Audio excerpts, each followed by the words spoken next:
The city hummed with its usual cacophony of honking cars, chatter, and the occasional wail of sirens. Mr. Grimsworth barely noticed it anymore. His world existed in glass towers and leather-seated conference rooms, where every minute was spent plotting how to make more of what he already had: money, influence, and power. He liked to think of himself as the master of his fate, someone who had climbed the ladder of life and pulled it up behind him. This particular morning was like any other. Grimsworth sat in the back seat of his sleek, custom-designed car, barking orders into his phone. The driver expertly navigated through traffic, the car's tinted windows ensuring the chaos outside remained a distant blur. "I don't care about the excuses," he snapped, his voice sharp enough to cut steel. "I want that deal signed by noon, or heads will roll." He ended the call with a flick of his thumb and leaned back, loosening his tie. The city was a game, and he was winning. At least, that's what he thought. But fate has a way of sneaking up on even the most confident of men. The car came to a sudden halt, jolting him forward. "What now?" he growled, peering out the window. The driver stepped out, raising the hood to inspect the engine. Traffic crawled around them as horns blared impatiently. Grimsworth rolled down the window just enough to stick his head out. "Well, looks like the engine's overheated, sir," the driver said, scratching his head. Grimsworth sighed and stepped out, his polished shoes clicking against the pavement. He was not accustomed to delays, least of all in a part of town he rarely visited. The buildings here were smaller, older, with peeling paint and rusted signs. People bustled along the sidewalks, some carrying bags of groceries, others simply lingering as if they had nowhere to be. It was then that he noticed a man sitting cross-legged under a tree nearby. The man's clothes were mismatched and worn, his face hidden behind a scruffy beard. He had a small wooden box beside him, containing what looked like a few coins and trinkets. "Need help?" the man called out, his voice surprisingly cheerful.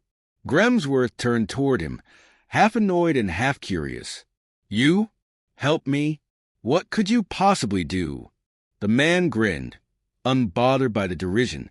He stood up, brushing dust off his pants. "Let me take a look. Engines don't care how rich you are." Before Grimsworth could protest, the man was already examining the car. His movements were quick and confident, as if he had done this 100 times before. A few minutes later, the engine roared back to life. "There you go," the man said, stepping back and wiping his hands on his trousers. Grimsworth regarded him with suspicion. "Not bad. What do I owe you?" The man shook his head. "Nothing. Just helping out." It was then that Grimsworth noticed the man's wristwatch. It wasn't flashy, but it was unmistakable. A limited edition collector's piece worth more than most people made in a year. "Where did you get that watch?" he asked, his tone sharp. "Bought it," the man replied, his grin widening. "Nice, isn't it?" Grimsworth stared at him, unsure if he was being mocked. "Anyway," the man continued, stepping back toward his tree, "have a good day." For the rest of the day, Grimsworth couldn't shake the image of the man and his watch. Something about the encounter gnawed at him, though he couldn't quite put his finger on why. It wasn't the man's casual demeanor or even his refusal of payment. It was the watch. It didn't make sense. Back at his office, the day unraveled in a series of frustrations. An important deal was on the brink of collapse, and his team seemed incapable of fixing it.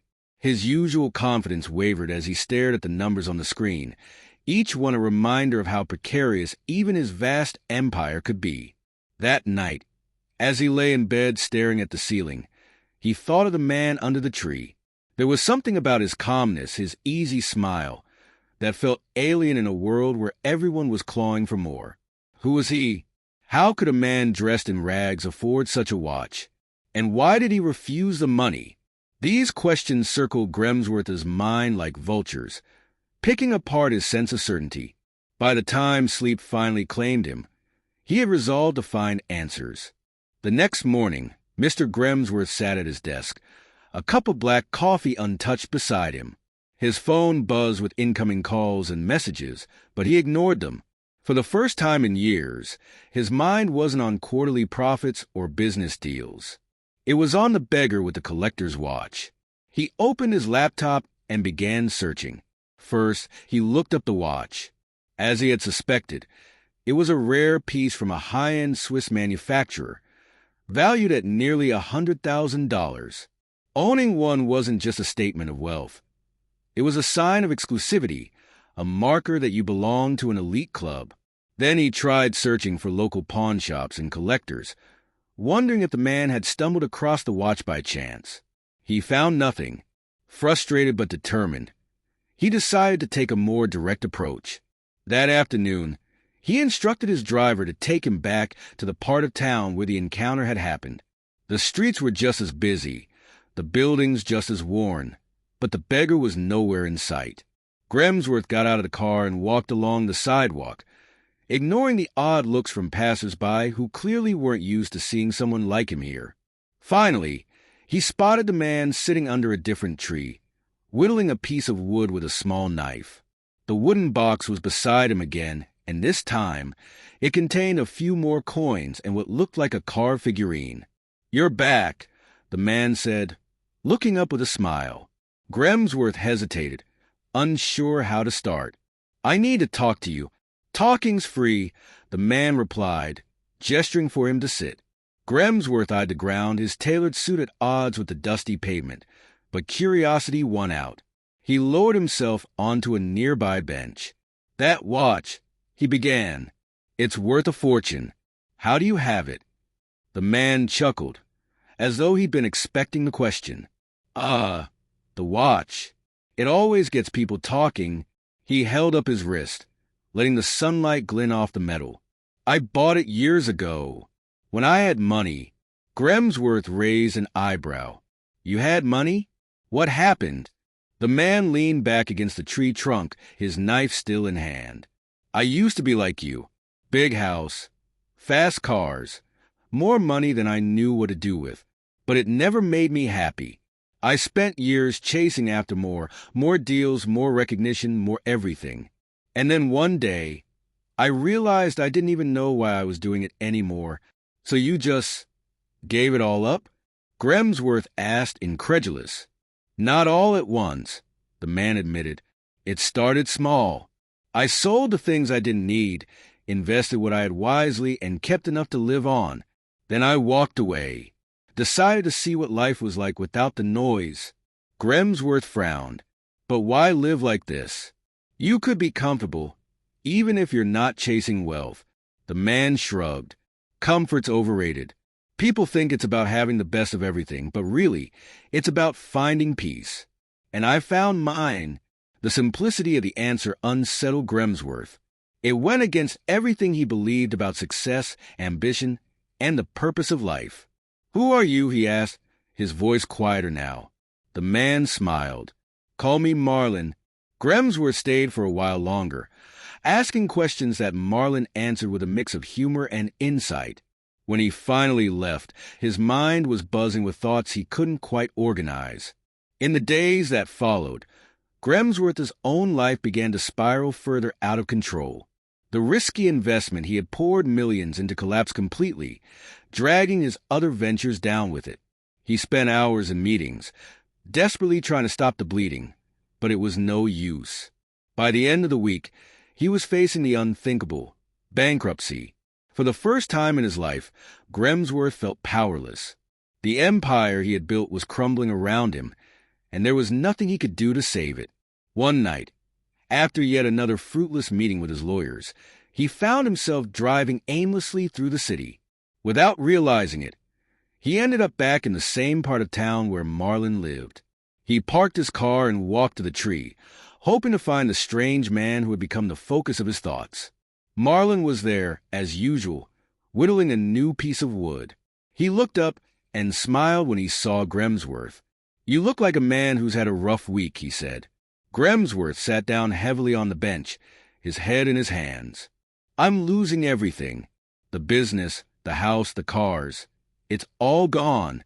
Marlin nodded thoughtfully. "And how does that feel?" "Terrible," Grimsworth snapped. "I've worked my whole life for this. and now it's slipping away, and I don't know how to stop it." Marlin leaned forward, resting his elbows on his knees. "Do you really want to stop it, though? Or are you just afraid of what happens if you don't?" The question caught Grimsworth off guard. He had never considered that there might be a difference. "I don't know," he admitted. Marlin reached into his wooden box and pulled out the car figurine he had been working on. It was a small, simple figure of a man holding a lantern, his face carved with careful detail. "Here," he said, handing it to Grimsworth. "Take this. It's not worth much, but it's a start." "A start for what?" "For finding your way," Marlin said with a grin. Over the next few weeks, Grimsworth returned to the tree often. Marlin taught him about simplicity, resilience, and the value of things that couldn't be bought. Slowly, Grimsworth began to let go of the anger and fear that had consumed him. He sold what he could, paid off his debts, and started rebuilding his life, not as a tycoon, but as a man who had learned what truly mattered. And through it all, Marlin remained a constant presence, offering advice, laughter, and the occasional car figurine. Grimsworth never fully understood why Marlin had chosen to help him, but he was grateful all the same. In time, the millionaire turned beggar and the beggar who chose to be rich became unlikely friends. And while their lives remained worlds apart, they shared a bond that neither of them could have imagined. A bond forged in the unlikeliest of places, under a shady tree in the middle of the city. Months passed, and Mr. Grimsworth's life transformed in ways he never expected. The frantic chase for wealth and power had been replaced with something simpler, something calmer. He found himself waking up without the crushing weight of ambition on his chest. It wasn't that he had given up. He still worked, still pursued success, but now it wasn't his identity. His new ventures were smaller, focused on community and sustainability. He had invested in local businesses, helped fund programs for education and housing, and found satisfaction in seeing the lives of others improve. The mansion and luxury cars were gone, but in their place was a modest home that felt more like his own. Marlin, too, had become a regular part of his life. The man was a puzzle Grimsworth would never fully solve, but he'd come to respect him deeply. They often met under the same tree, where they talked about everything from philosophy to practical skills like woodworking. Marlin had even convinced Grimsworth to try carving his own figurines, and though his first attempts were laughable, he found the process oddly therapeutic. One crisp autumn morning, Grimsworth arrived at the tree with 2 cups of coffee. Marlin was there, as always, whittling away at a block of wood. "Morning," Grimsworth said, handing over one of the cups. "Morning," Marlin replied, taking a sip. "Not bad. Fancy coffee today." "Thought I'd treat you," Grimsworth said with a grin. They sat in comfortable silence for a while, watching the city wake up around them. "You've come a long way," Marlin said eventually, glancing at him. Grimsworth nodded. "I have, and I owe a lot of it to you." Marlin waved a hand dismissively. "You don't owe me anything. You did the hard work yourself." "Maybe," Grimsworth said, "but you showed me a different way to look at life. That's worth more than any fortune I've ever had." Marlin chuckled. "You're a good man, Grimsworth. You just forgot it for a while." For a moment, neither of them spoke. Then Grimsworth reached into his bag and pulled out a small, carved figure. It was simple but carefully made. A man holding a lantern, much like the one Marlin had given him all those months ago. "I made this for you," Grimsworth said, handing it over. Marlin examined the figurine, turning it over in his hands. A slow smile spread across his face. "Not bad," he said, echoing the words he had spoken when they first met. Grimsworth laughed, feeling a rare sense of pride. As the day went on, they talked and laughed, sharing stories and dreams. For the first time in a long time, Grimsworth felt truly at peace.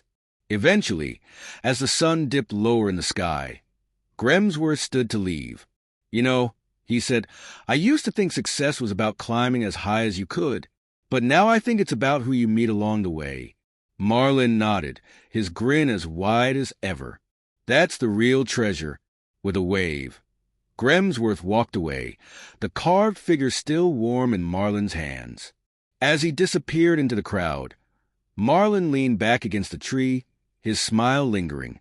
In a city full of noise and ambition, two men had found something rare and precious, a connection that transcended wealth, status, and circumstance.